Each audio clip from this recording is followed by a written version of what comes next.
ইউনুস নবী আল্লাহকে বলছিল, আল্লাহ আমার জাতি বড় অবাধ্য, আমি আর বলতাম না, আপনি ধ্বংস করে দেন। তখন তাফসির আছে ইউনুস আলাইহিস সালামকে আল্লাহ বলছিলেন, ওই যে এখানে একটা লোক মাটি দিয়া মাটির পাত্র বানাইছে অনেকগুলো, তুমি একটু তার কাছে যাও তো। কুমার আর কি, কুমার।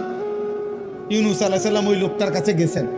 তা আল্লাহ বলছেন, ইউনুস ও বেটারে শুধু একটা কথা বলো, যে সে যে এই মাটি দিয়ে মাটির পাতিল বানাইছে, এরকম তার হাতের বানানো একটি মাটির পাতিল ভেঙ্গে ফেলতে বলো, তারে ভাঙ্গে লাইতে।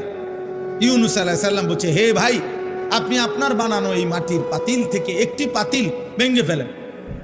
তখন ওই কুমার সে বলছে, এই মিয়া, আমার নিজের হাতের বানানো মাটির পাতিল আমি ভাঙবো কেন? বোকা নাকি আমি? কেন ভাঙবো? এত যত্ন করে আমি বানাইছি। আল্লাহর কসম, ইউনুস আলাইহিস সালামকে আল্লাহ তাআলা তখন ডাক দিয়ে বললেন, ইউনুস,